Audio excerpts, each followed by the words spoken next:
snow had a way of softening even the cruelest lands. It covered the ragged fences, the abandoned chapel bell, the rust-stained cattle gates. But it could not soften the sound of chains dragging across frozen ground. The wind carried the sound before he saw them. Talon stood outside his cabin near the edge of the spruce line, axe held loose in one hand, the other resting on the old stump scarred from years of split wood. A pale morning sun hung low, casting long shadows through the evergreens and spilling quiet gold across the snow-packed earth. His breath steamed like smoke from a dying fire. He heard it again, a clink, low and shivering.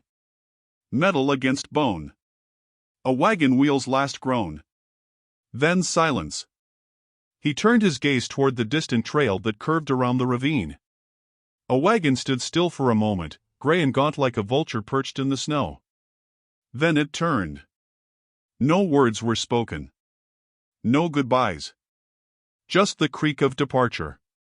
Dust scattered by hooves before it was swallowed by the trees. But they remained. 3 figures, kneeling. Sacks covered their heads. Burlap soaked in sleet, tied rough at the neck. Their hands were bound in front, rope pulled tight and raw, feet bare despite the crusted frost. They didn't move.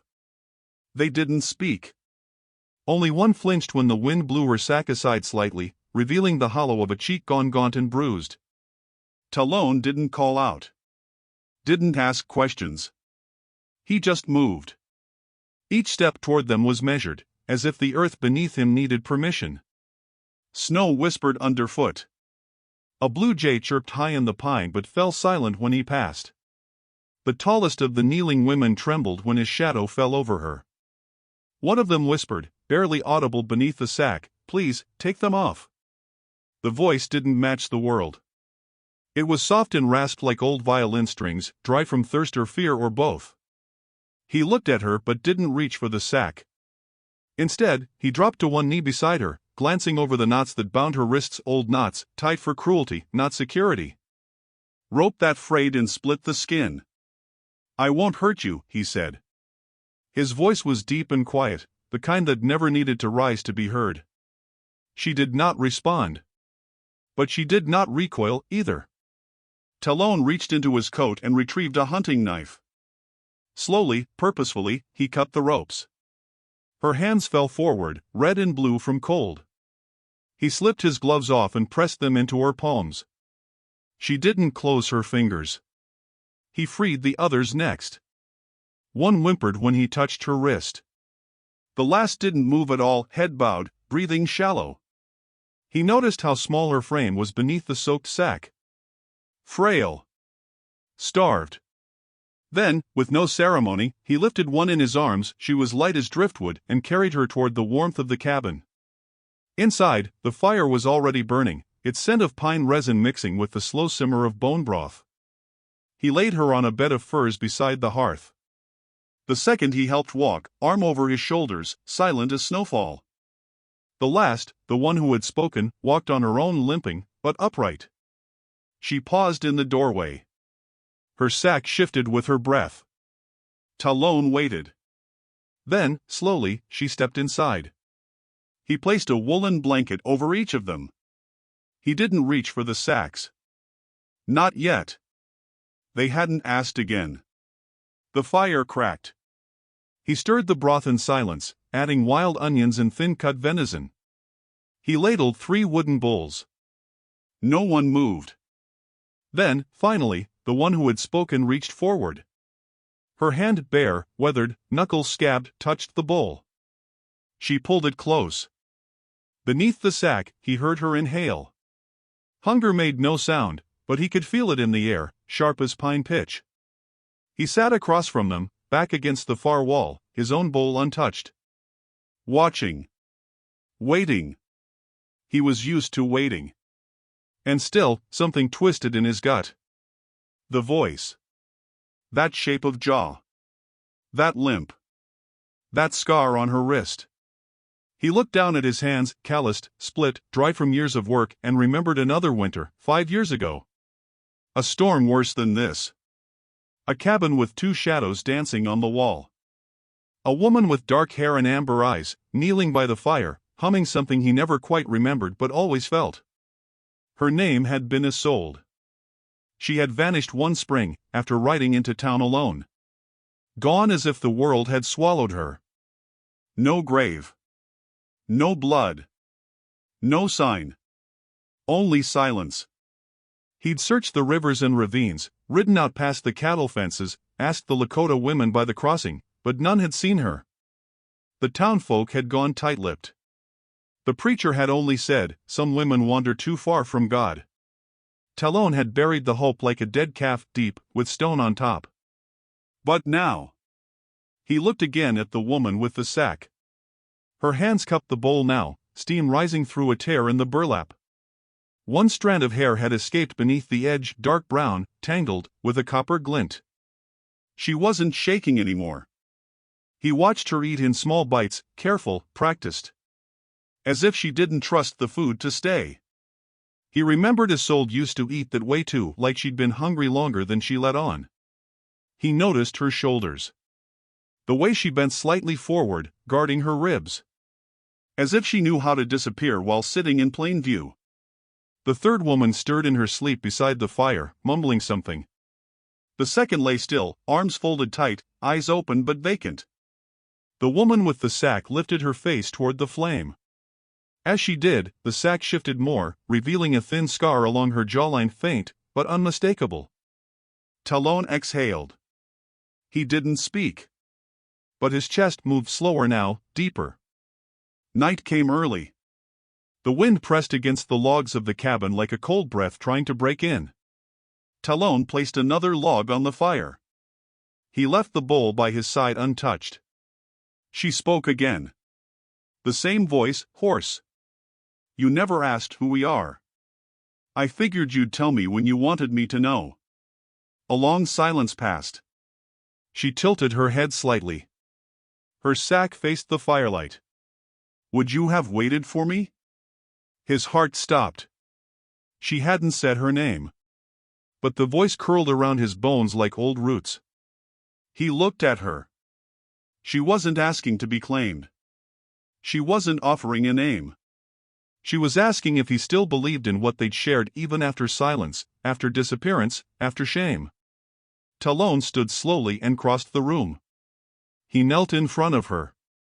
The firelight danced across the wooden floor, casting shadows on her sack-covered face. Her breathing was shallow, but steady.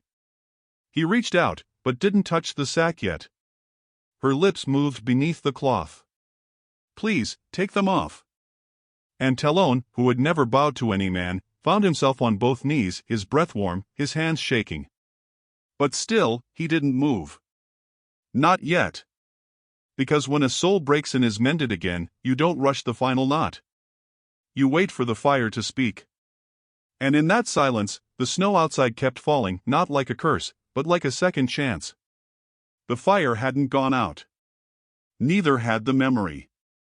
Talon stood before the hearth with his hands splayed, palms raw from hauling water and chopping cedar, though the heat barely touched him. His mind kept drifting, not to the woman's voice, not even to the scars, but to her silence. The kind that mirrored his own. The kind that filled rooms where love once lived. The woman still wore the sack over her head. She'd made no move to remove it, nor had she asked him again. But something in the air had changed, more than warmth, more than safety. A breath held between two lives once braided. She sat beside the fire with her hands tucked beneath the wool blanket he'd given her. One of the other women, too weak to rise, slept curled by the stone hearth. The third watched everything with half-closed eyes and the wariness of a stray dog. But it was the sack-covered woman who unsettled Talon the most. Not with fear. With memory. He found himself staring at her wrists. The way she held them tucked, crossed just like Isolde used to when resting. Always slightly defensive. As if she'd once been punished for taking too much space. Her fingers flexed occasionally beneath the blanket, like she was testing sensation in old wounds. He knew her hands before he knew her name again. Once, years ago, she'd bandaged his split knuckle with strips from her old petticoat, fingers gentle, scolding him softly in the way a woman scolds a man she'd chosen. Her hands had always been small but strong, smelling faintly of soaproot and wood smoke. Now, the fingers were bruised and cracked, the nails bloodied at the edge. But they moved with a slowness that didn't belong to strangers. He stood and crossed to his shelf. From behind a line of antlers and hides, he drew a small cedar box bound with rawhide string. Inside lay a necklace, bone-carved, smoothed by years, strung on leather cord. The shape was rough but sacred to him, two halves of a feather, not symmetrical, but made to fit. He had carved one half while she carved the other. He'd kept it in the cedar box since the day she disappeared. Not because he hoped, but because he couldn't bear to burn it. Now, quietly, he placed it on the floor near her side of the fire, where the glow could catch the ivory shimmer. She did not look at it. Not right away. But when he turned away, he heard the softest shift of wool. Her hand moved under the blanket, pausing over the necklace. Holding it. Not wearing it. Just holding it. He let her. Outside, the snow had thickened, swirling against the cabin's lone window like stars that lost their sky. Inside, it was still. He sat again across from her. She didn't lift her head, but the burlap moved with her breath. It grew steady. Then her voice came, so low he nearly missed it. "I thought you'd be gone by now." He didn't flinch. "I thought you were dead." Another silence stretched, not awkward, but fragile. Like ice across a pond too young to bear weight. "I tried to come back," she said. "They stopped me." He nodded. Not because he understood, but because understanding could wait. Pain didn't need translation. The other two women were still asleep. Their quiet allowed the room to feel like it once had, a fire, two shadows, and a space held between. "I don't know what name you use now," she murmured. "Or if you still speak it." Talon. A pause. Her breath caught at the sound. "I used to whisper it at night, so I wouldn't forget the shape of it in my mouth." His throat closed. She didn't remove the sack. But her shoulders had shifted. The weight of shame, not yet gone, but no longer pressing so hard. He didn't say her name. Not yet. Saying it would make it final. And she still wasn't ready. So he spoke instead of things she remembered. "The deer still sleep behind the south ridge," he said. "Old spruce cracked in the first storm. Crows took to the roof beams again." "And the pine you planted?" Her sack nodded once. "Just once. I thought it would die." "It bent," he said. "But it's still green." For the first time, her hand, still holding the necklace, moved out from under the blanket. Talon's eyes lowered. He saw the inside of her wrist. And there it was. A thin white line, barely visible. A scar that split like a forked river. He had kissed that scar once, years ago, after she'd sliced herself trying to open a can with a broken blade. She'd laughed through the pain, told him she'd leave her mark on him and return. She had. Every winter since. Without thinking, he reached forward. His hand stopped a breath away from hers. She didn't move away. He closed the distance and took her fingers in his. Her palm was cold, skin roughened, but the shape was the same. Her thumb brushed his wrist, uncertainly, like a question formed from nerves. She whispered, "I wanted to come back. But they said you'd remarried." "I didn't. They said you'd stopped speaking English. That you rode with men who took scalps." "I didn't. They said you forgot me." He looked at her then. Straight on. "I never forgot the sound of you stirring the stew. Or the way you stood in the doorway when it rained. Or the first time you kissed me without asking." The sack trembled. Her grip tightened. "I dreamed of your hands," she said. "Even when they made me kneel. Even when they called me witch. I dreamed of your hands, and I wasn't scared." Talon's breath broke. She inhaled, once. Deep. Like she'd climbed a long way just to say that. He moved slowly, reaching behind her, where the edge of the sack knotted against her nape. She didn't stop him. But just as his fingers brushed the tie, she whispered again. Not yet. He stopped. Tomorrow, she said. When the snow breaks. When the sun rises. His hand fell to his lap. Not disappointed, relieved. Because she had chosen the time. Her own time. He nodded. Tomorrow, then. The fire crackled. Outside, the wind had softened. The snow, still falling, seemed gentler now, like it knew not to interrupt what the night was mending. Talon stood and went to the shelf. He poured water into the basin, gathered a clean cloth, and returned to her. She didn't flinch when he set the warm cloth in her hand. Her voice came soft, almost broken. You knew me, before your eyes did. He didn't answer. He just pressed his forehead to her sack-covered brow. And in that silence, something passed between them like spring beginning beneath the frost. They stayed like that a long while. Just hands. And hope. The snow stopped by dawn. The world outside looked softened, white laid over filth, like a lie too pretty to touch. Talon stood beneath the porch eave, a cup of black coffee steaming between his fingers, boots sunk ankle-deep in the new drift. The wind had quieted, but the silence wasn't peace. It was anticipation. Like something held its breath. Behind him, the women slept. Or tried to. Inside, the fire smoldered low. He'd stoked it at first light, then paused, watching the woman still wearing the sack sleep with one hand clutched around the cedar-carved necklace. She hadn't let it go all night. Not even in sleep. She'd whispered dreams in a language half broken by shame. He didn't disturb her. Not yet. He'd ride to town soon. Needed to get salt, winter shoes for the mule, maybe something sweet for the stew. But mostly, he needed to listen. Talon knew how to listen. How to let gossip talk itself raw until truth showed through like bone beneath skin. By mid-morning, he saddled his horse. The trail was brittle beneath hooves, icy ridges cracking like old glass. He didn't rush. Snow melted slow on the sun-warmed banks, dripping like apology. When he reached the edge of town, the church bell tolled once, flat, not for a sermon. Just to say time was passing and someone still counted it. Old Martha saw him first. She sat on her porch, blind eyes milky, hands mending a wool coat no one had claimed in years. She didn't startle when Talon stopped beside her. She only sniffed the air and smiled. Well, I'll be. I thought I smelled cedar and second chances. Talon didn't smile, but his eyes softened. You always see too much. Don't need eyes to see what guilt looks like on a man, she replied, thumbing the collar seam. And you smell like someone come back from the dead. He said nothing.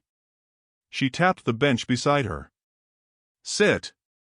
He did. They sat for a long time, watching townsfolk move like nervous mice, quick glances, heads dipped, mouths moving behind hands. Talon felt the tension coil in his spine. He didn't wear war paint anymore. But to them, he never took it off. You heard anything? He asked. Martha nodded slowly. 3 women came through the back trail. Shackled. Bags on their heads. Delivered like beasts. Who brought them? Blaine. Talon's eyes narrowed. Said they were being relocated. Said they were witches, seducers. One of them married into the redskin tribes. Claimed she cursed her husband, then vanished.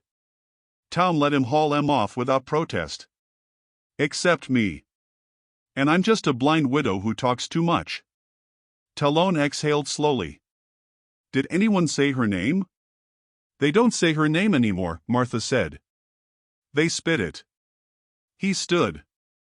Her hand shot out and caught his wrist stronger than it should have been. Don't go storming in. Shame's louder when it's called by silence. He nodded. Then walked on. Blaine's trading post sat in the shadow of the church spire, all stone steps and slick lies. Talon entered without knocking. The bell above the door jangled. Blaine, half-dressed and thick in the middle, looked up from counting pelts. Well now. If it ain't the red ghost. Talon didn't speak. Blaine licked his lips, set the ledger down. What brings you off your mountain, Apache? I want names. Blaine blinked. You'll have to be more. The women you delivered to the tree line. I want their names. Blaine shifted his weight, chin lifting slightly. They ain't yours. Talon stepped closer. I didn't ask if they were mine. I asked for names. Blaine scoffed. Ain't got names anymore. They're property. Women like that, sleeping with savages, running from God, best thing we could do was cover their heads. Keep 'em from turning the rest of us rotten. Talon's hands clenched. Blaine sneered. They got what was coming. One of 'em thought she could live with your kind. Ran off, married some big brute. Said she loved him. The hell she did. Didn't take long for her to come crawling back bald, barefoot, begging for bread. Talon's voice came like thunder rumbling distant. What did you do? Blaine smiled. Sold her. Like she sold herself. The punch came without sound. Just the crack of flesh against jawbone. Blaine hit the floor, teeth bloodied, moaning like a hog caught in wire. Talon didn't hit him again. Just stood above, boots still dripping snow onto the wood floor. You say her name again, he said, and I'll give you to the earth, and she won't forgive me for it. Then he turned and walked out. The town didn't stop him. They stared, yes. But no one moved. Not the preacher in his white collar.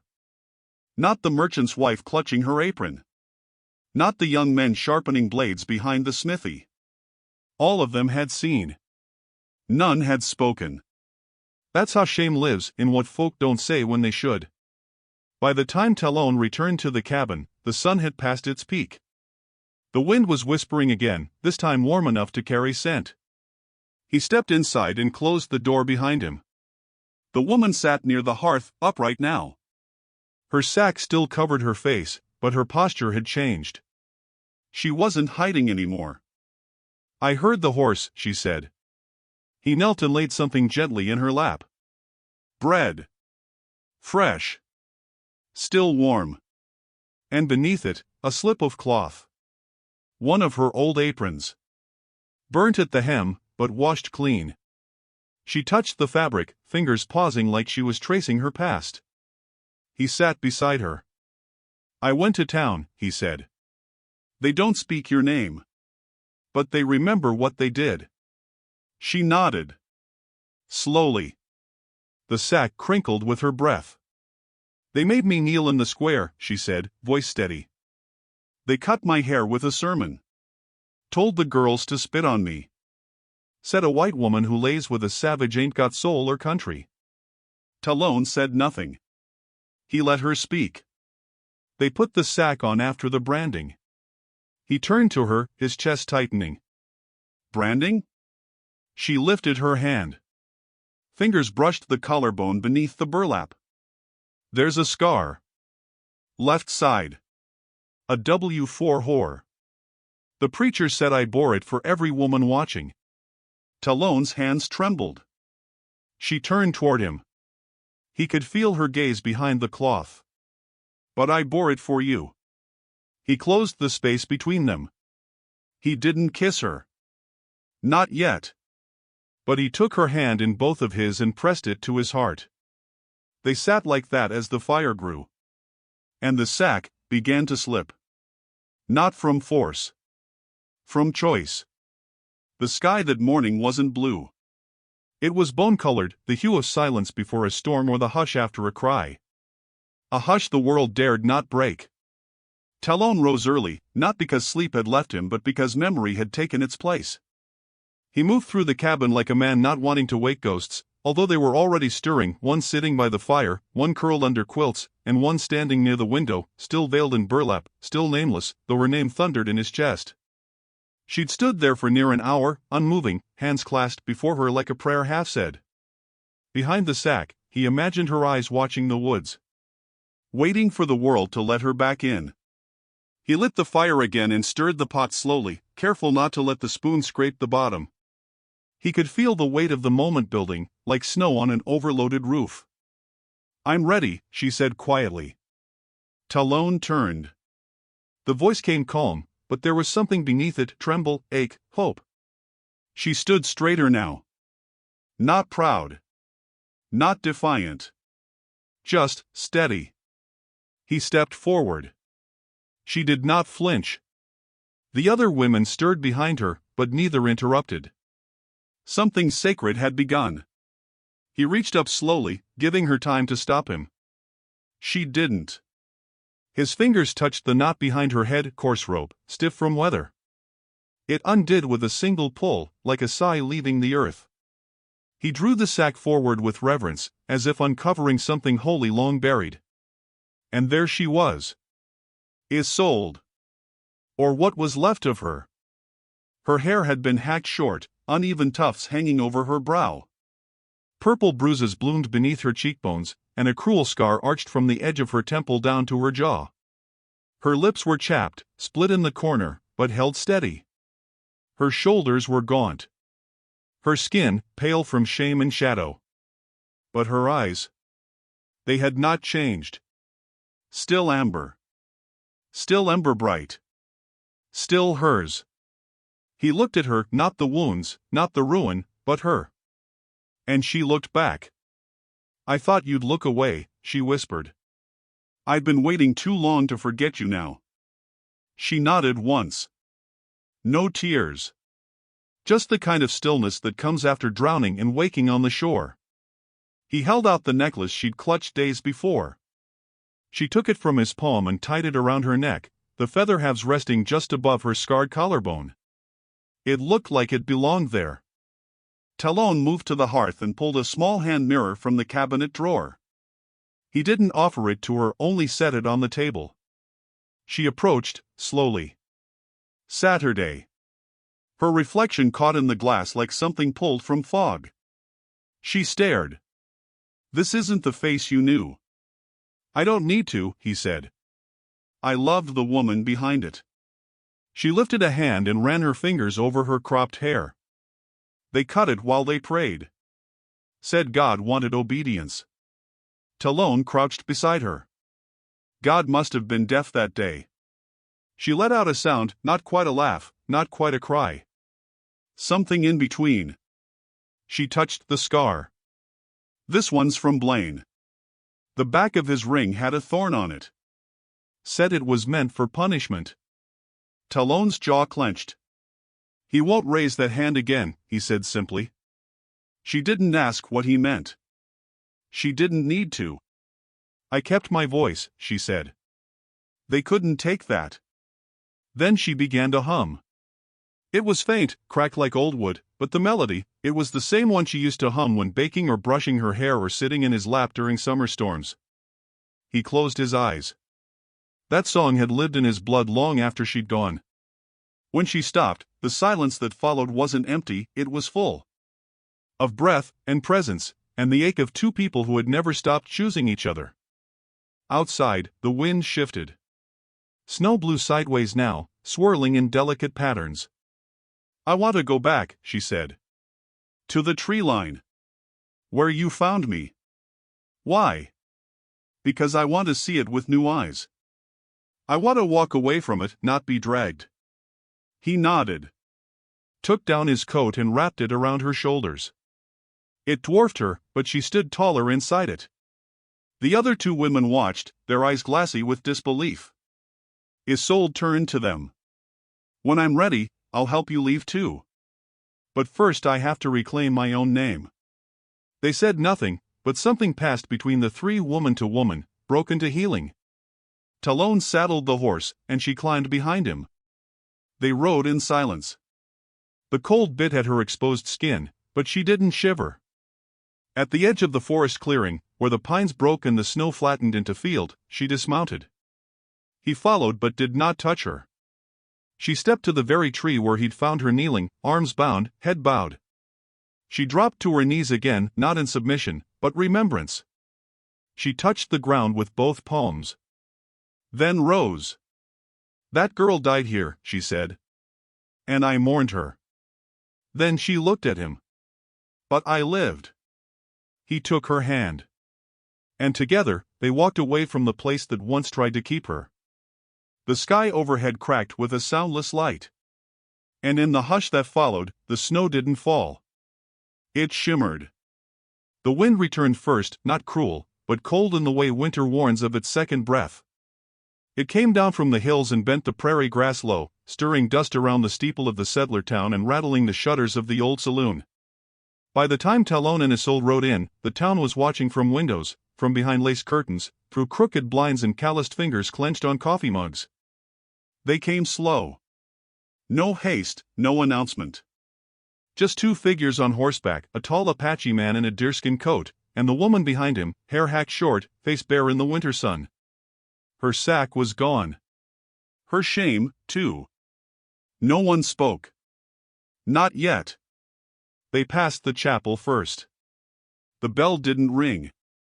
The preacher stood on the stoop, lips tight, eyes narrow behind his silver cross. Talon didn't flinch. Isolde didn't look away. By the time they reached the square, more had gathered. Blaine stood behind the rail of his store, mouth red from split lips, a yellowing bruise blooming down his neck. His eyes went wide at the sight of her. Horror. The woman he'd stripped of her name. Isolde slid down from the horse before Talon could help her. Her boots struck the ground with finality. She stood alone in the center of the square, the same place they'd cut her hair, branded her collar, gagged her voice with scripture and sack. Talon didn't move toward her. He waited on the edge, as if the fire she carried could only be walked into by those worthy.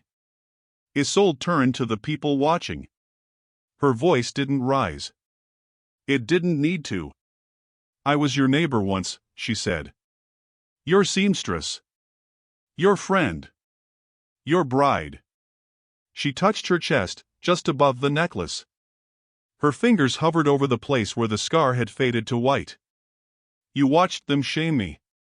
And said nothing. You watched me disappear. And forgot. A rustle swept the crowd, an intake of breath, or guilt, or both. Reverend Cutter stepped forward. You dishonored your kin. You crossed bloodlines and gave yourself to a man who fed me when I was starving, she said, cutting him off. To a man who never raised his hand, even when the world broke me in two. To a man who waited, even after he was told I was dead. Her voice stayed even. You call that dishonor? The Reverend faltered.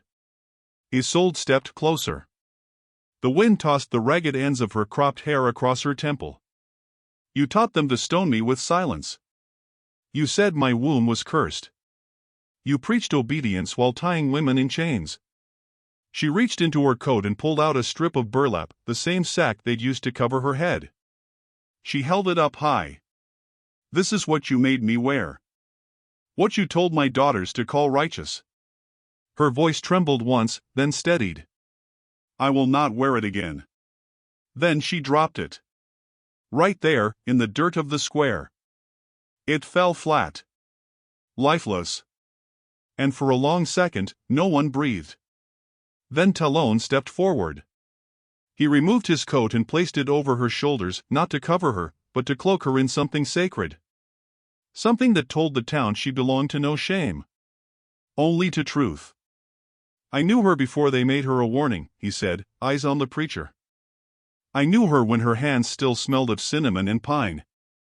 I knew her before she was dragged from herself. He turned toward the crowd. And I know her still. Old Martha limped forward from the side of the street. Blind, but certain. I always knew shame don't belong to the fallen, she said. It belongs to the ones who push them. She reached for Isolde's hand and kissed it. Others began to step forward. A woman who once bought lace from Isolde. A man who remembered her sewing while she stitched quilts. A child who'd once been given a fresh biscuit from her hand. One by one, they lowered their eyes. Not to condemn. To repent. Reverend Cutter turned his back and walked away. No words. Just retreat. And Blaine slipped inside his store, pulling the door shut behind him like a coward folding into his own lies. Talon turned to Isolde. The snow began again, soft flakes, slow, as if even the sky had chosen to fall gently for her. Isolde, he said. She looked up, and in her eyes, the fire still burned. I never stopped being your wife, she whispered. He stepped closer. Removed a leather tie from his belt. A handmade loop of braided rawhide, knotted in the style of the old tribes. She reached for it with both hands. He placed it over her wrist. Not a ring, but a vow. The kind spoken without words, tied with time, and held through seasons. The onlookers said nothing. Because sometimes all leaves no room for applause. Talon led her to the horse, and together they mounted again, this time, side by side. They rode out as the snow fell behind them. Toward the hills. Toward home. That night, she combed her short hair by the fire with the cedar comb he'd carved long ago. The scar above her collarbone no longer felt like punishment. It felt like proof. Proof she had survived. And when she finally slept, her face turned toward him, not to hide, not to forget, but to rest in a place that never stopped being hers. And Talon? He didn't sleep. He just watched the firelight dance across her skin and whispered to the night. She walked through fire. And I met her there. Because love does not rescue. It remembers. And waits. And walks through the ash barefoot, just to meet the soul it once held. Even if the world calls her sin. He will call her wife.